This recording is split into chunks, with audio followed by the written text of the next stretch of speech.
Uh, Good morning, guys and ladies.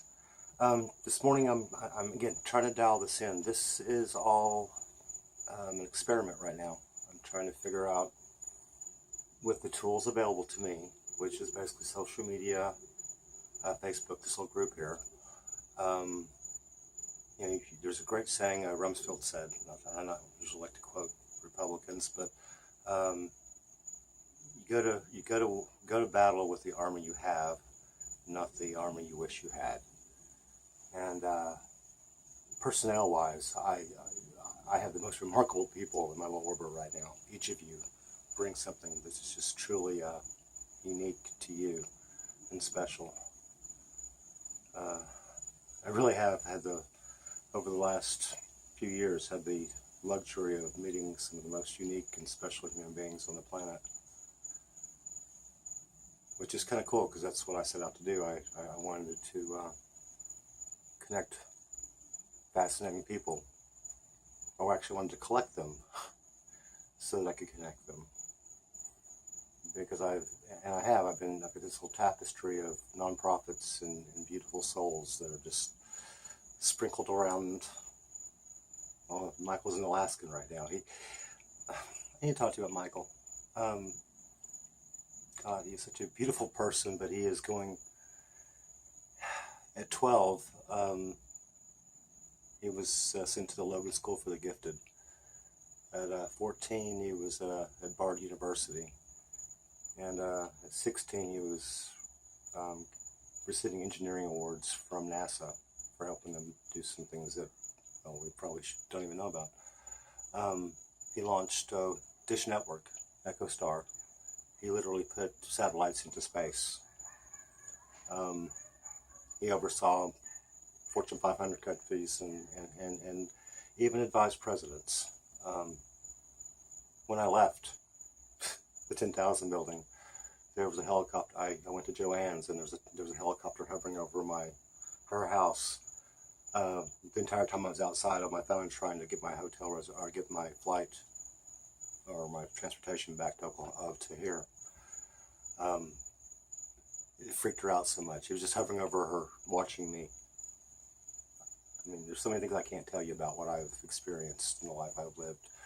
And eventually the universe sent me off on, just because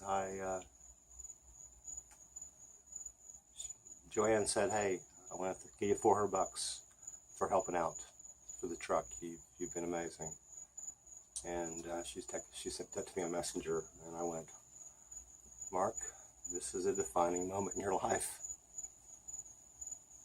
This is where path A and path B send you off in two different, complete futures.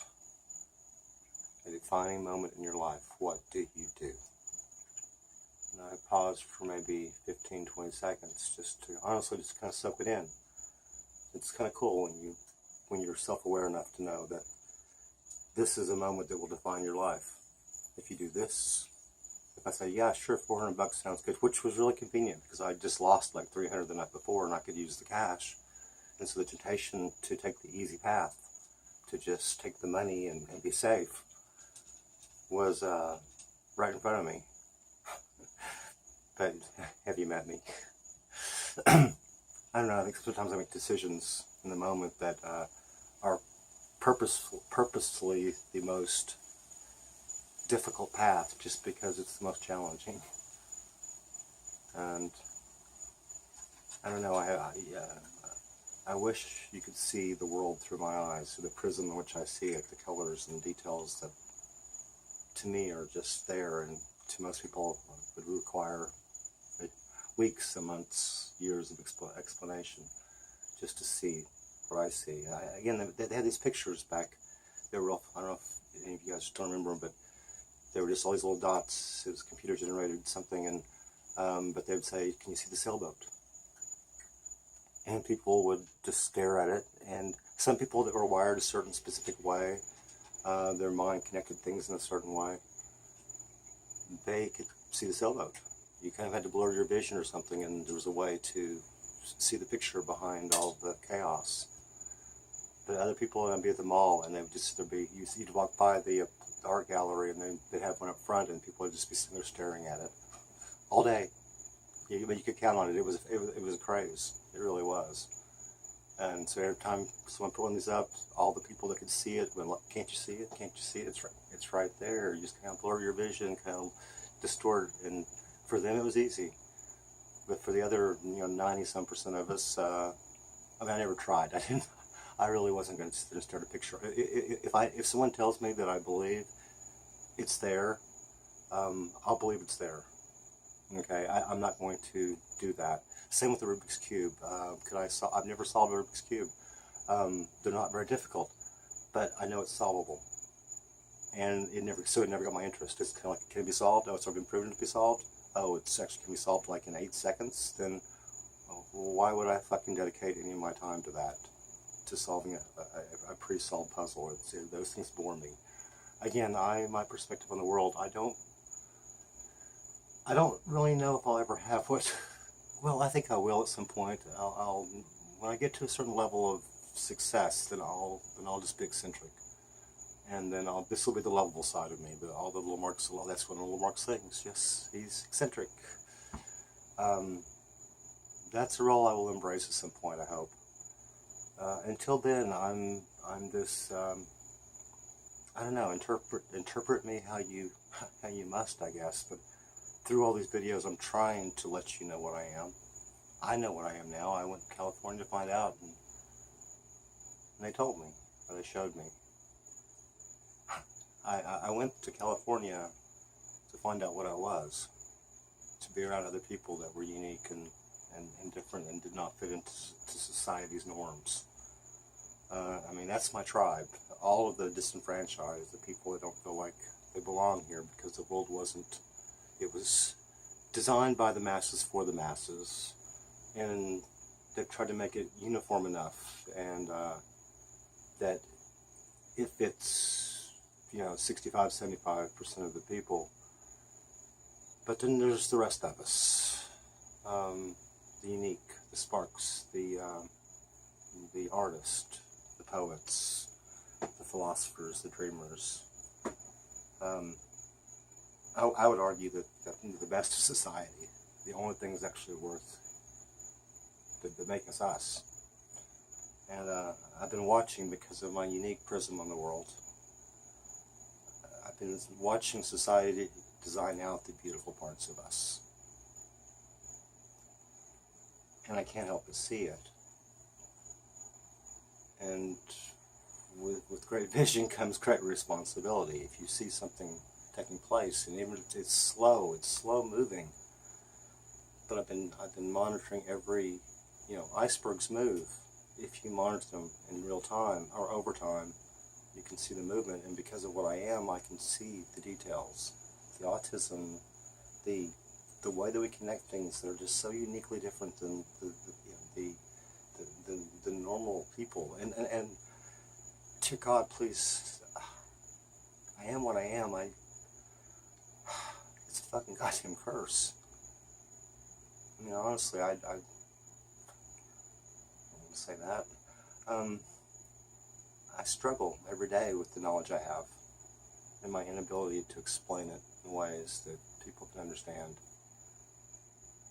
But, just because I can't explain it doesn't mean I'm not right. Or that it's not important. I see everything. I see all the details. I've chosen as my passion to be an observer of the world and the people, and to try to help you solve your problems, because problems are solvable if you focus enough energy around a solution. And for my kids, and for your kids, and for their kids, and our great grandkids, we've got to start trying harder. We better start trying. And so I put together the best plans I could come up with. And I never intended for them to be perfect or anything. what I planned on them being was a start to a conversation and a call to arms, or a call for unity for all the great minds and the great thinkers of our time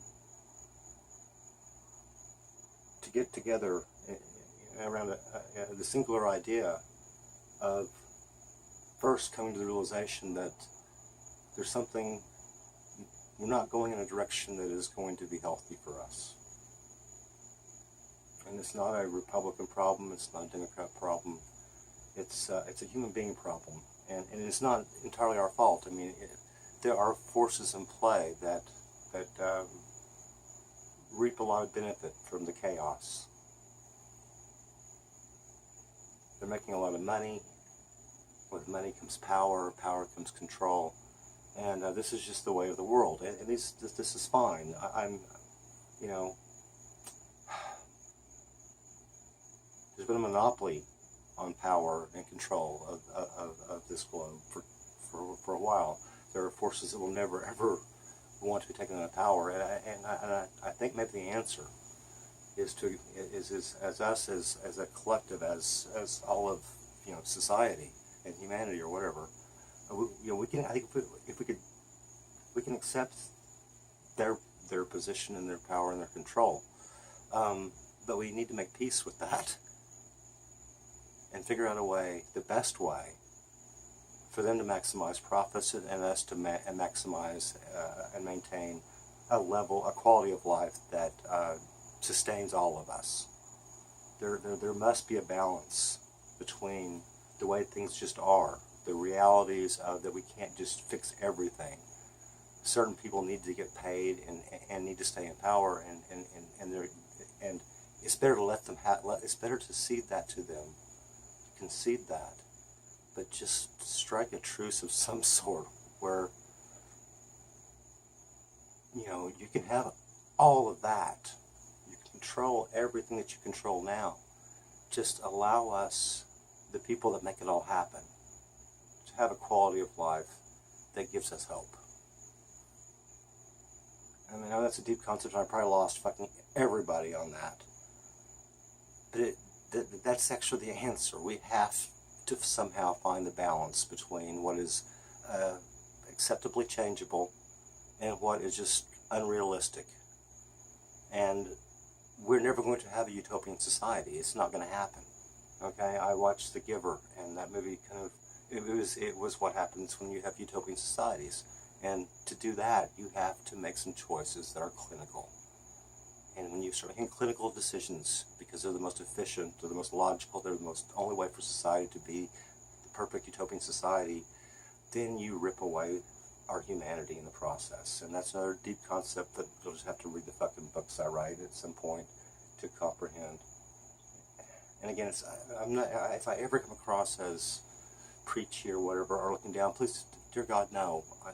I've dedicated my life just to fucking figuring out what reality is. What's the baseline? Because if you want to solve problems, you first have to start out really understanding where you are in the moment. Accepting that as a hard reality, even if it's inconvenient, even if it makes you sick, even if it scares the shit out of you, what is. And if you can accept that this is our reality, then we can start looking at ways to actually start. I mean, it's like trying to patch a hole in a sinking ship, but not really understanding where the hole is. And so you just start randomly putting patches everywhere, and yet you're still sinking. And right now, there's so much chaos and so many people profiting from chaos, and so many people spreading more chaos by design, just to keep us at each other's throats and confused. And as long as we're confused and fighting with each other and pointing fingers, then we have absolutely zero control over what happens tomorrow. And there are people that count on that. And watching so many people fall into that trap, the manipulation being done upon us on such a grand level, only works when you can't see the wizard behind the curtain. And so through information and sharing of knowledge and through these little ramblings of mine, I'm going to try to pull back the curtain, start a conversation with average people in hopes that if we start talking about enough important things that really matter, and we start making enough sense, and we start building organizations that help people, and we're out there making a difference every day, leading by example, being the role models that the world needs to see, preaching love, tolerance, understanding. Well, not just preaching it, teaching it. Actually teaching people, I want to start a conversation with the world is a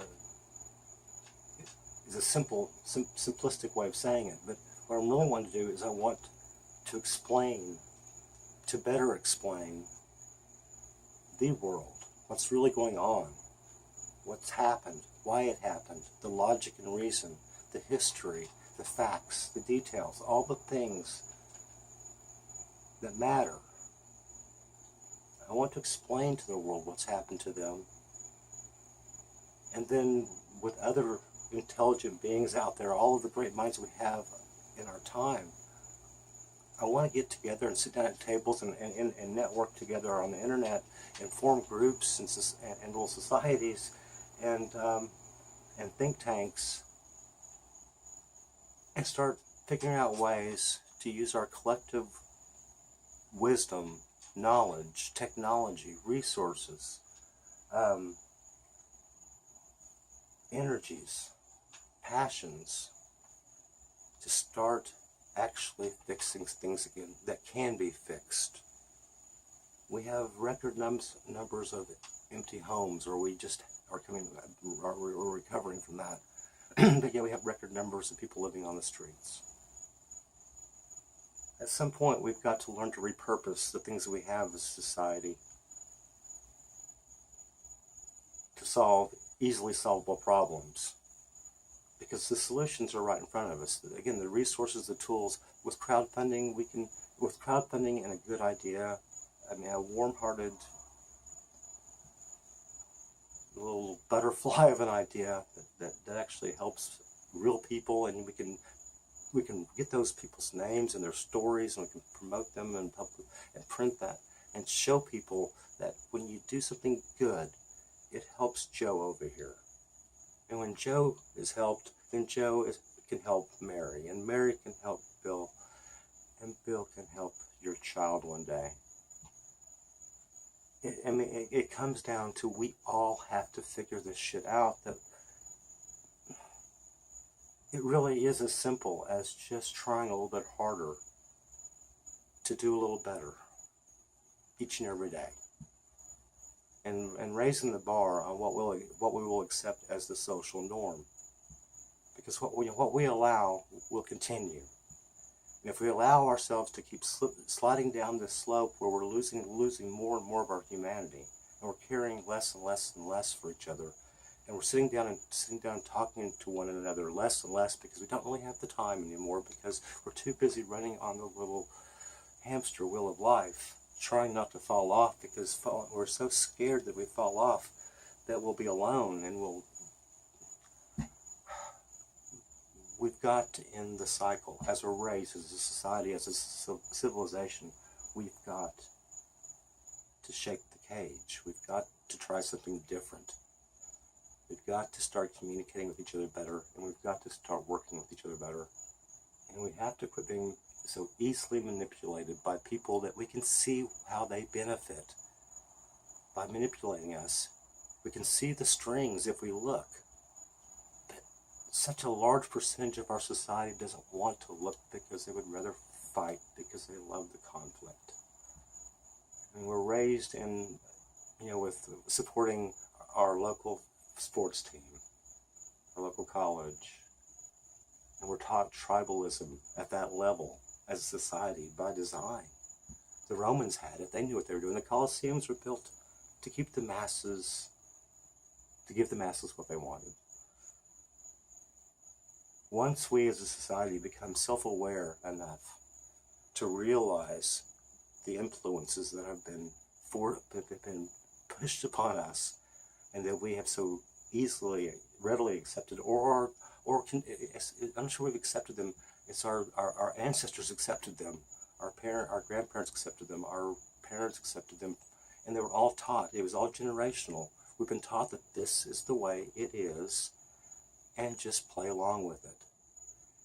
And there was a time that was working. We actually, the industrial age societies grew. I mean, we went from 1 billion people on the planet forever, and then all of a sudden the industrial age hits, and now we're at 7 billion. Okay, which of course is unsustainable. That's in the conversation. But for the first time, we have these little magical devices here. Star Trek, like from Star Trek, communication devices that connect each and every one of us to the entire world. I mean, I can send something to Russia or China or anywhere. I can send it, anything to anybody. We all can. We can ask, hey Google, any question. The entire history, the collective knowledge of all of mankind. It's right here. Hey Google, tell me anything. It's fucking magic. And we're using it to share cat videos and what we had for lunch. Guilty. Do it all the fucking time. We can do more with these things, guys. Okay? Right now, Zuckerberg and Musk, they're getting us all online. We're looking at, with a few years, 90% of us, the entire 90% of all humanity is going to be sharing the same network, which means we can talk. We can organize like never before possible. And no one's talking about that, but I want to. I want to say, hey, there's this thing coming. This is the first time in the history of mankind that we can actually possibly have a true democracy, where each of us is informed, knows what's going on, and votes early and often using our phones. Obviously it'd be a lot more fucking secure than it is right now, but there's a way. I mean, seriously, we sent a few years ago, we sent a space probe past Pluto. Edge of our little system here. And they sent back high-def pictures. I mean, the feat of just going out there that far wasn't enough. They fucking sent back pics. That's what humanity is capable of doing when we actually work as a team, when we work together, when we're not in conflict. Because NASA isn't ran like fucking the world is. You don't go into NASA and you have, well, now down this, you don't want to go across the tracks over there. You don't go past the water fountain, because that side, that's all the crazy black people. That's not the way they work. That's not the way, that's not how teams work.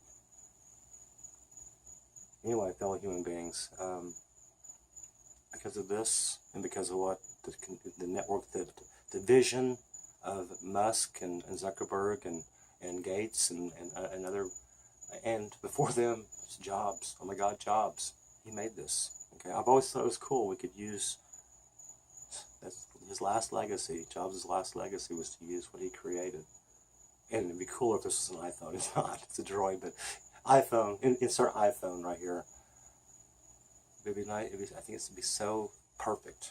The symmetry would be so beautiful to use what he gave us, and what all the great minds of our time right now, Musk and Zuckerberg and Gates, gave us, and Google and Amazon. Oh my God! I mean, the list is amazing. The people that are pushing humanity forward.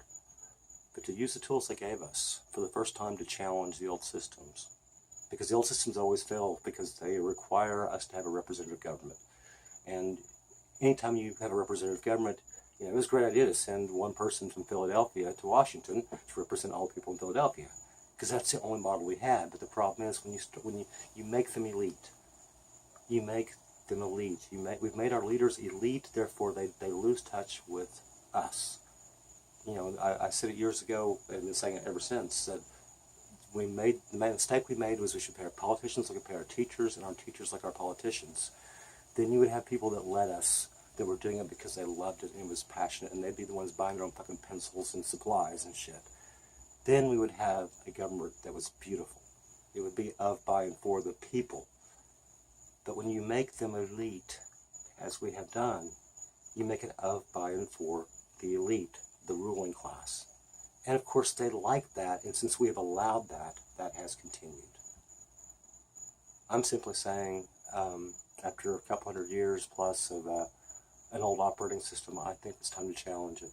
I think it's time to start looking at designing better systems that are, I mean, if Benjamin Franklin and all the guys, all the boys, you know, got together today, they'd be going like, dude, why are you still using this old shit? You're still using Atari, buddy. You know, when there's iPhone 11s and shit coming out, update your fucking systems. If we would have the tools you have right now, oh my God, we could have designed some serious shit. Yes, it would have been amazing. So let's do that now, or at least let's start looking towards that goal for our kids. I mean, it's not going to happen overnight. Good Lord, people don't want to change. Again, me just if I ever get out of the box, I'm pretty sure someone's not going to shoot in my ass. You know, if I actually get an audience and start saying some of the shit that I want to say, that realization came to me a few years ago that, yeah, they kill people for rocking the boat, buddy. And as charismatic as you are, and the way that people will follow you if you lead, if you're saying the right words and you have your shit together, yeah, they'll fucking kill me. I have no doubt. But again, we all die, and I don't want to dwell on that. I don't want to bring this conversation down right here.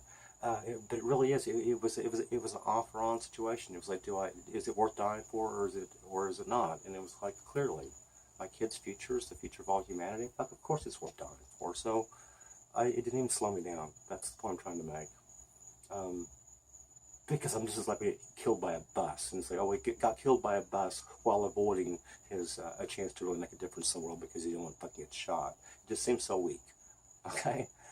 In the grand scheme of things, of what's really important, because it really does come down to, you know, oh, he lived a long life. Oh, what the fuck did he do? Did he do anything important? Oh, well, no, not really. Oh, he's a nice person. Okay, well, that's good. And he's happy. And that's fine. Good Lord, not all of us are meant to be fucking rebel warriors and leaders and crazy people out here trying to inspire people. But some of us are. Because we can't look around at the world and see everything that's going on and not care about it and not want to change it and not want to help people. It's just too painful for us. Anyway, it's probably coming up on 23 minutes because that's about when I start feeling like I've talked too much. But I have a big vision, and I want to share it with people, and I want people to follow me.